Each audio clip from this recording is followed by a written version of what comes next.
Mwaka wa 2003 ikawa hivyo, mwaka wa 2005 wakati wa Bomas ikarudia hivyo, na mwaka wa 2008 ikawa ndio ilikuwa baya kuliko zote. Ombi langu siku hii ya leo ni ya kwamba jamani, ninaposikia kama vile nimesikia ikielezwa, kama vile niliangalia, nimekuwa nikiuliza tiba itatoka wapi? Tiba ambayo inaweza ponya taifa letu mara moja na mwisho. Kwa sababu kuna wakati tunalia ya kwamba kwa sababu ya kupata kiongozi wa kabila letu tutapata amani, lakini pia hata wakati tunapata hiyo amani hatukuipata. Jamani, ninaposoma document hii na kama hiyo itakuwa tiba, ombi langu hili nisaidieni, kwa sababu siku hii leo mama yetu alisukumwa na hata leo niko kamili baada ya presha nyingi, na mimi naomba ya kwamba kama kuna kitu ambacho singetaka watoto wangu wakione na vizazi vya baadaye ni yale mambo ambayo nimeyapitia. Mungu awabariki na Mungu abariki taifa letu. Nitamwalika sasa mheshimiwa wetu wa Uhuru na Alex Matere waongee kwa niaba ya vijana.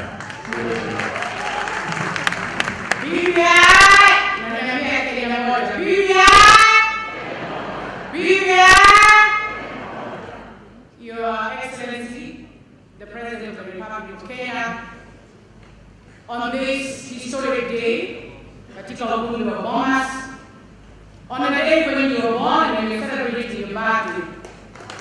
Hapa, Your Excellency, mimi nitasema machache kuhusu maneno ya vijana. Sisi kama vijana tumechoka kila baada ya miaka 5.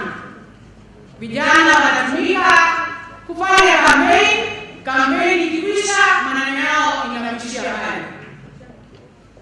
Kando na hiyo uchafuzi ambao unatokea, biashara za sisi kama vijana zinaharibika, and we want to thank the handshake, the President, the Right Honorable Raila Amolo Odinga, for inviting us on this occasion to have a national dialogue and a national conversation, because there is no country without us as young people in this Republic of Kenya.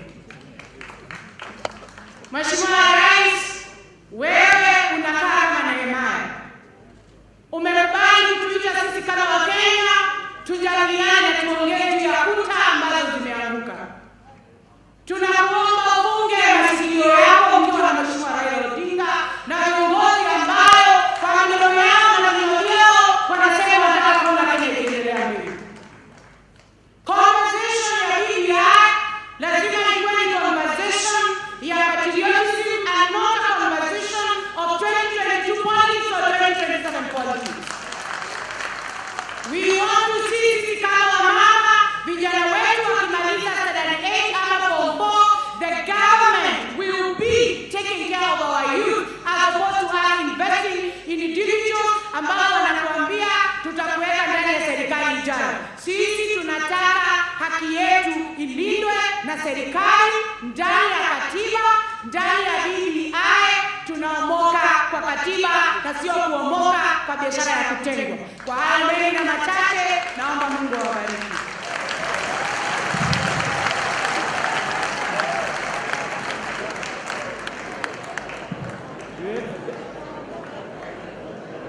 Your Excellency the President, Your Excellency the Deputy President, the Right Honorable Prime Minister, it is with profound humility that I stand before you today representing the more than 39 million young people of our country. Your Excellency, it is the former President of the United States, J.F. Kennedy, who said that the future prospects of a nation can be directly measured by the kind of investment that its leadership bestows on the young people. And as I stand here today, I know when the introduction was being done that the head of secretariat of the BBI tasked us together with the secretariat actually young people. That it was actually really inconceivable that a young person from the western region, Trans Nzoia County for instance, can have the opportunity of standing and addressing such a gathering in Kenya today. If that is anything to go by, then the future of Kenya is indeed luminous. Your Excellency, first allow me to join the other speakers in congratulating you and the Right Honorable Prime Minister for the magnanimity introducing the handshake that has given birth to the BBI. One thing that I'm sure of is that when the history of our nation will be written, your names will be written in the golden pages of that book. Your Excellency, allow me secondly to appreciate the task force because they went round and they collected the views and aspirations of the young people. And I can confidently report to you today that the views, the aspirations and the perspective of the young people are in the document as we speak. In the annex of that document, the task force recognizes the youth as a special segment upon which the foundation of a peaceful, cohesive and prosperous nation will be built on.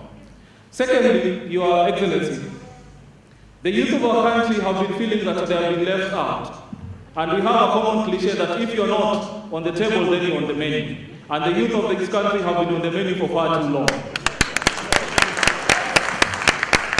At this particular moment, when we are launching the BBI report, I'm happy and elated as any other youth from this country that the report gives us a table on the seat by introducing a youth commission that will ensure our issues are mainstream and that we have serious engagement with government and other than state actors. Secondly, we have a problem and a very great challenge in terms of unemployment and unemployment of the young people. The report faces it in three phases. That one, we have TVETs that are able to train our people with skills and so that they can be able to develop our country. And secondly, we have the Biashara Mashinani that is also part and parcel of the document. And thirdly, we have business incubation centers that are going to the world level. With all this together, merged together, you can be rest assured that the young people at Mashinani are going to change their prospects and also the prospects of this country. In the language of Mashinani, I can tell you, Your Excellency, vijana wanasema ya kwamba mbogi za mtaa zinaenda kuomoka na BBI. Lastly, Your Excellency, as we celebrate the gains that are going to come with BBI, we should also be wary of the political class. And as the youth of this country, we've experienced the politicians who have mastered the art of conning, conniving, confusing, and taking advantage of our youth and cutting corners with their future. We are here today to give them notice. We've seen some of them who are parading inventions that happened during the 16th century of our one-wheel machine. And we are telling them this morning that the 16th century inventions cannot be used to solve the challenges of the 21st century. Because they is back, Your Excellency.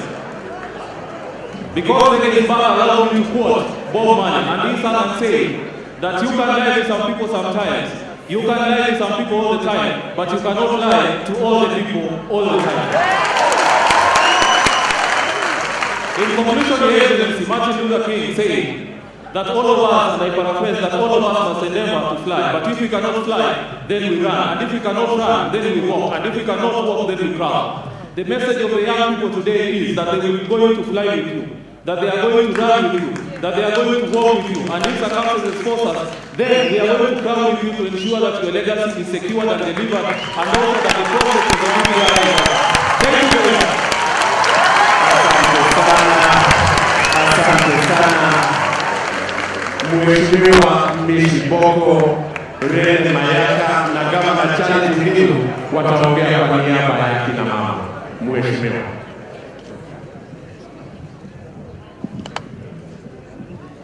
Mheshimiwa Rais wa Taifa la Kenya, Mheshimiwa Uhuru Muigai Kenyatta, Naibu wa Rais, Mheshimiwa Raila Amolo Odinga, itifaki zote zikizingatiwa, mabibi na mabwana, Kenya hoi!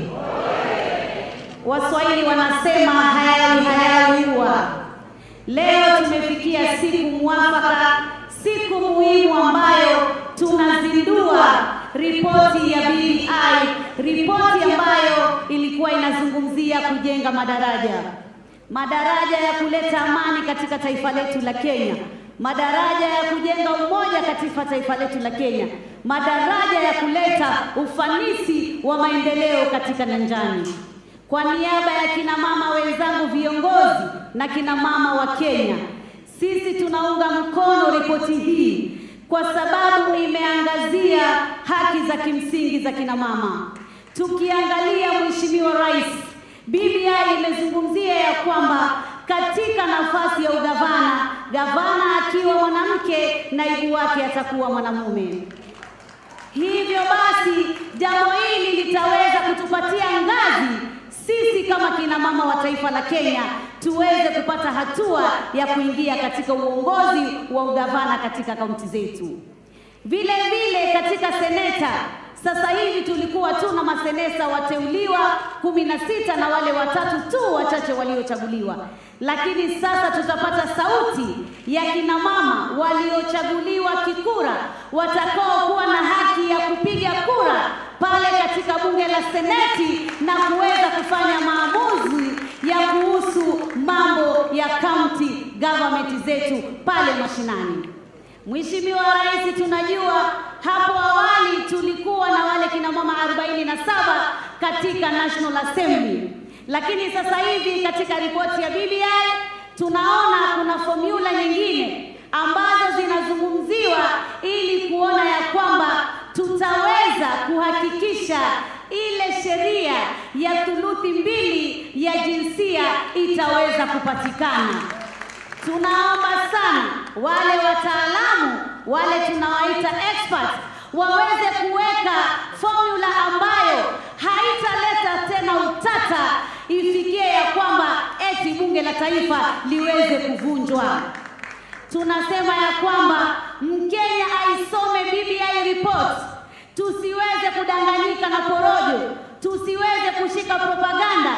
Huno si wakati wa kudharauliana, huno si wakati wa matusi, huno si wakati wa kejeli. Huno ni wakati sisi wa Kenya tuje pamoja, tujizatiti, tuwe kidete, tuweze kufungua ukurasa mwingine wa taifa la Kenya lenye umoja, amani, ufanisi na maendeleo katika nyanja zetu. Jamani, mwenzako anaposema mimi naipinga katiba, muite karibu, mzungumzie, mpe ushauri, aielewe kinagaubaga, ndiposa tuweze kufanya maamuzi. Na mimi kwa yale mengi yamezungumziwa ambayo tumeyapata, si elimu, si universal health, si mambo ya mashamba, si mambo ya kilimo. Jamani, tusikose mwana na maji ya moto, tushikane kidete kimoja kama Wakenya, tuhakikishe tuna ukurasa mwingine. Wakati wa siasa ukija, tuwe kama wenzetu majirani wa Tanzania, tunapiga kura na tunafanya uwiano na tunakuwa na mapenzi. Twakupenda sana Mheshimiwa Rais, twakupenda sana Mheshimiwa Raila, kwa sababu umetuenzi sisi kama kina mama. Endelea kutuenzi, uache urithi wako ama legacy yako iwe itazungumziwa na vizazi vijavyo kuhusiana na uongozi wa kina mama, vijana na walemavu. Asanteni.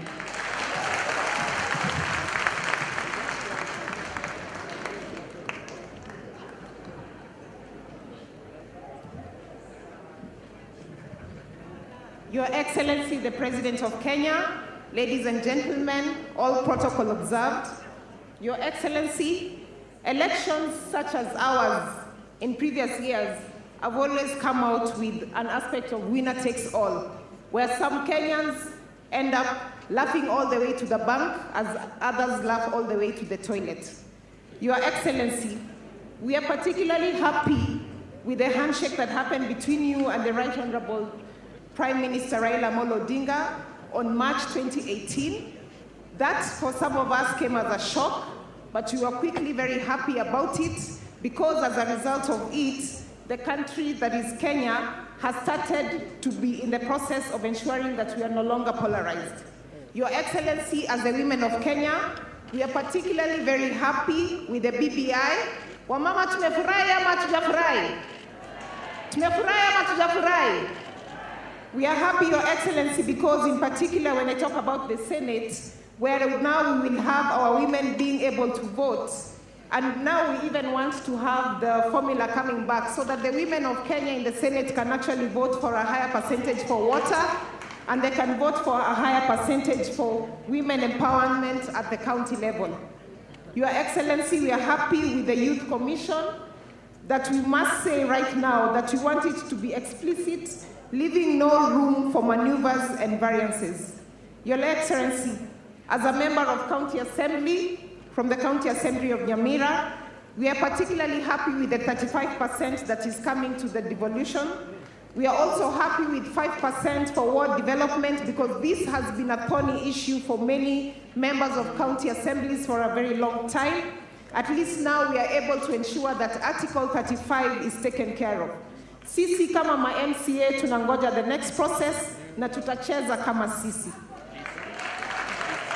Your Excellency, as a young Kenyan, I recall that one day on the 25th of July 2019, together with 4 other young ladies, you gave us a platform as presidential candidates in a reality TV. And because of that platform, Your Excellency, I want to assure you that together with other like-minded young Kenyans, we are starting a Baraza la Vijana forums to enable our young people have discussions on the BBI report so that we can make informed decisions. Your Excellency, as I conclude, I'd like to say, as the mothers of this country, we will nurture the BBI reports like a baby. We ask the fathers to join us so that 50 years from now, our children, our children's children can celebrate the BBI 50th birthday. And speaking of birthdays, Your Excellency, on behalf of the women of Kenya, I'd like to wish you a happy birthday. May the good Lord bless you. May the good Lord bless our nation of Kenya.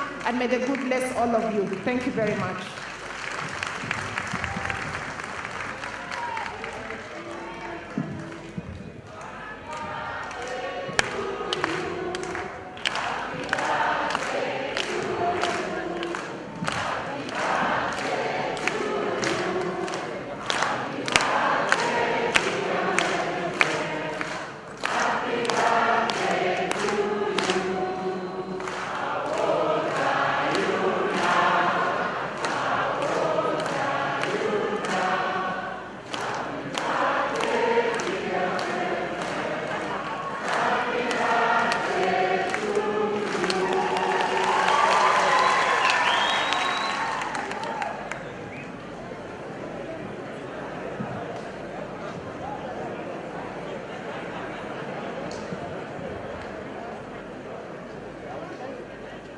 Your Excellency,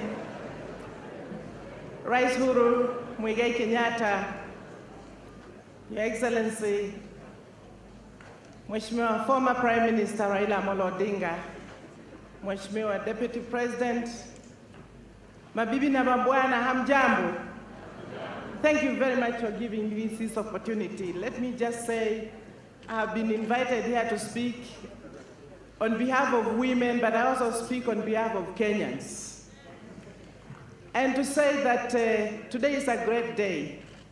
10 years ago, we met in this very same place, and we promulgated a new constitution. We said then that we continue to make any amendments that are necessary. 10 years after, we have reflected, we have seen some of the things that needs to be changed, and we are here to change them.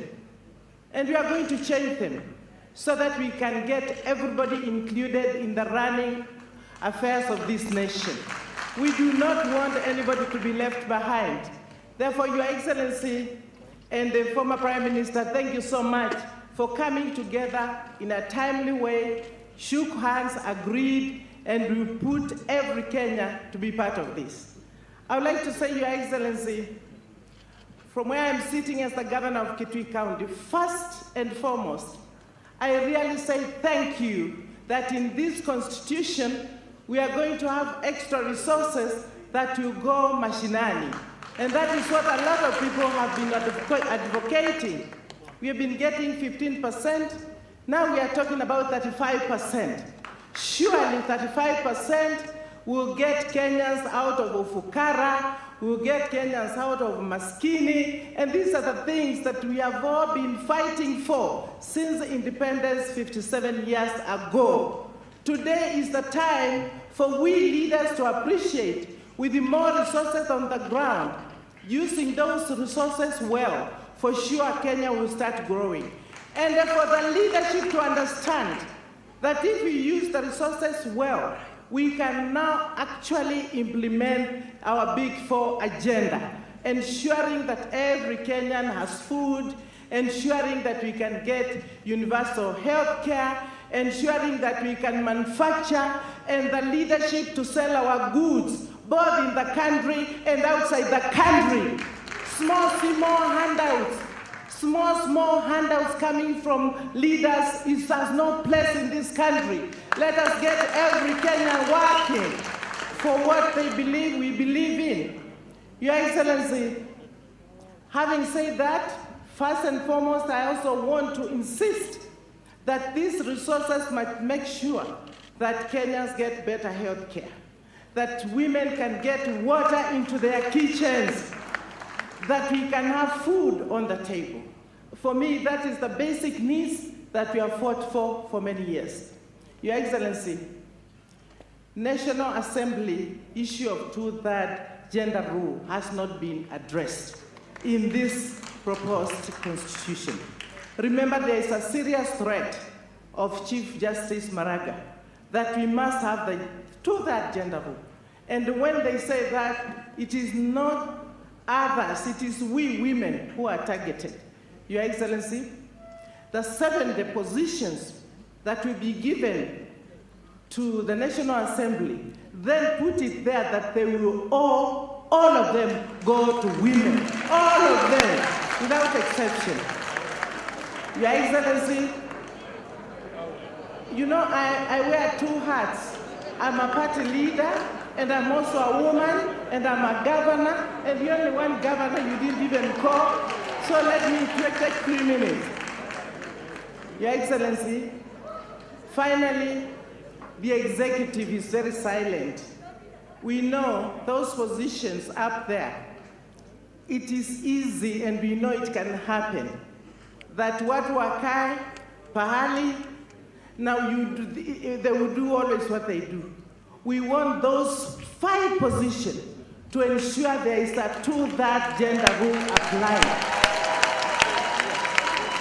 Your Excellency, it is said, and it must be said all the time. Where 2 or 3 are gathered to make policy decisions, there's got to be gender rule applied. I want to thank you. God bless Kenya. Tuingie mashinani, tuuze hii katiba ni lazima ipite. Asante sana. God bless you. Asante sana. Gavana atakayetoa maoni yake sasa ni Ashura Michael na atasaidiwa na mtafsiri Flora Atieno.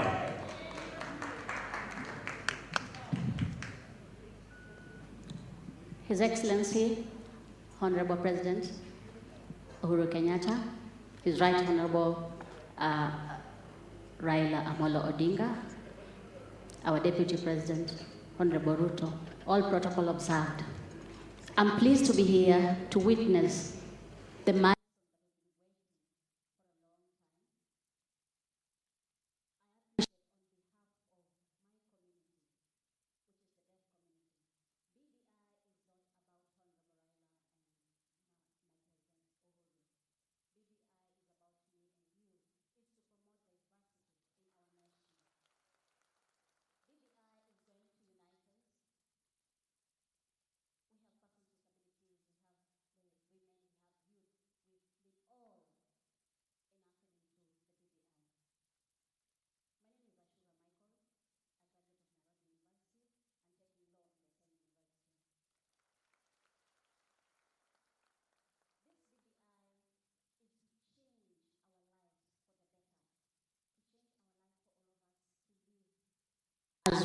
as we want.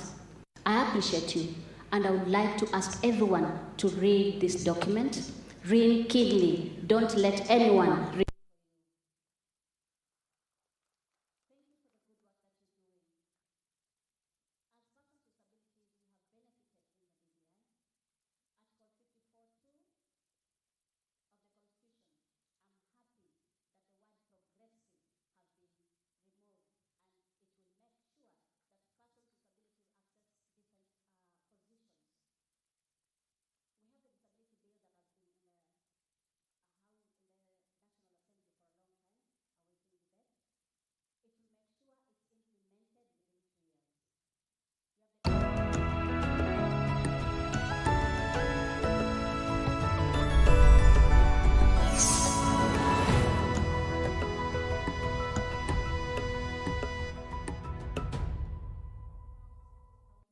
TV is where you look and live, offering some of the best family entertainment programs with Christian movies, in-depth discussions, contemporary Christian worship, and testimonial programs. Hope TV provides life-transforming message of Jesus Christ. We deliver inspirational, informational, and motivational programming with special guests and unmatched teaching. When it comes to watching television, tune to Hope TV, where you look and live. Look and live. Did you know scientists are now telling us that there is light in every square inch of the universe?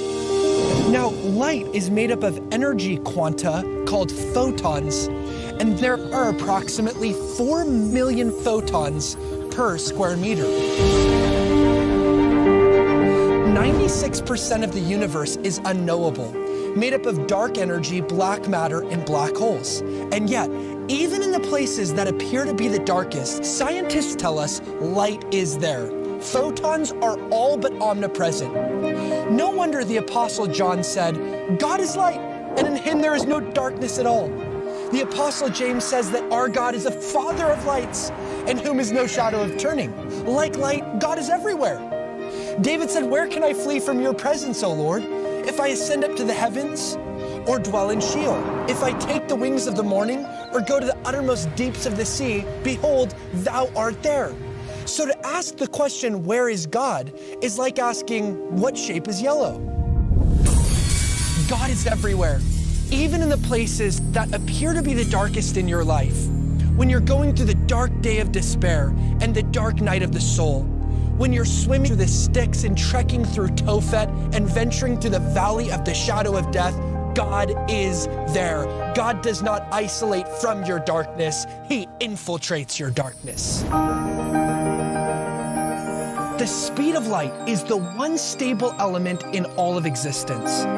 So too David said in Psalm 27, "You are my light. Whom shall I fear?" God is the one stable element in your chaotic world.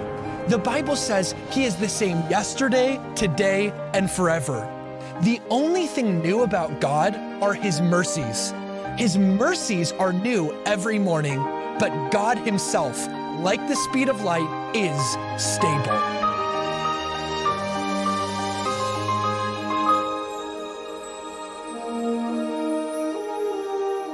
So just as God is like the speed of light in photons, in that he's everywhere and always stable, so too we are to be his lights to this generation.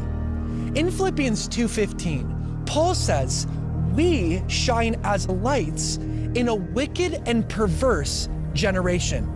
Now that word that Paul used for lights is the word phosteros in Greek. That's the same word the author of Genesis uses in the Septuagint when he writes that God put the sun, moon, and stars up in space, phosteros. So just as the darker the heavens are in the sky, the more the stars, the phosteros, can pop, so too God from the heavens looks down at earth and sees the darker our world is, the more we, his phosteros, get a pop against the perversity. So let's stop complaining about how dark the world is, and let's start using the darkness as a backdrop against which to shine all the brighter for the light of the world.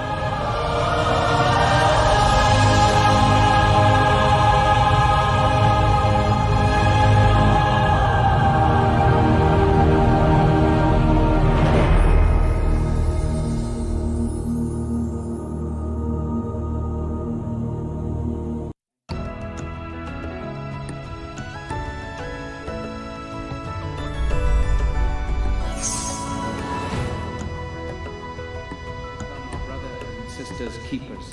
That means as professionals, that means as people in the wards at all levels, we must bring honesty and integrity to our work, and we must call out people who are not doing the same.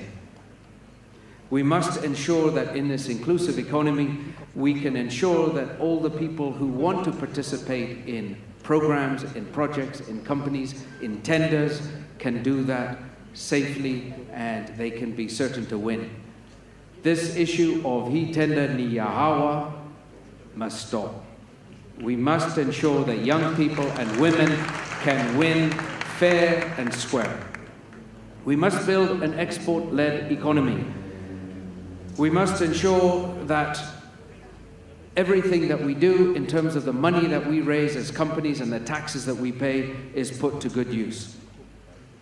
We must ensure the public is engaged in all sectors of the economy, and we reach out to everybody and ensure that we can move forward together.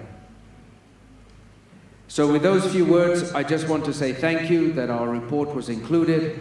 We, as business people, always do handshakes. We thank you for your handshakes, and we like the whole concept of shaking hands. However, the pandemic has made it a little more difficult. So we give a fist bump to everybody, and we wish us all a very good day. And thank you very much for listening to us. Thank you.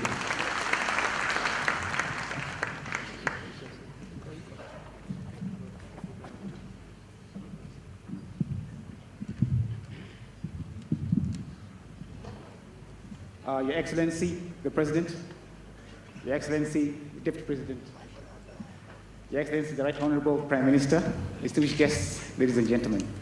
Good afternoon. Good. My name is Michael Rabah. I'm an entrepreneur, and I'm here to speak on behalf of the SME sector. I'm the founder of a group of companies called the Homeboys Entertainment Group of Companies. We're in the business of entertainment, sports, media, and broadcasting. Homeboys was founded 20 years ago while I was in university. I began my business by selling cassettes to matatus. In our past 20 years of existence, the company has now grown to employ over 200 young people whose livelihoods fully depend on the growth and sustenance of the entertainment industry. Your Excellency, it's not been easy building and sustaining the business under the current prevailing environment, especially being in the Juakali sector. However, with commitment, perseverance, and hard work, we have soldiered on and have been very successful in expanding the business as we continue creating employment opportunities for young people. Despite the challenges, Your Excellency, we are, however, proud to state today that by the end of this year, we shall be listing in the NSE, the first of its kind. This, indeed, Your Excellency, is a milestone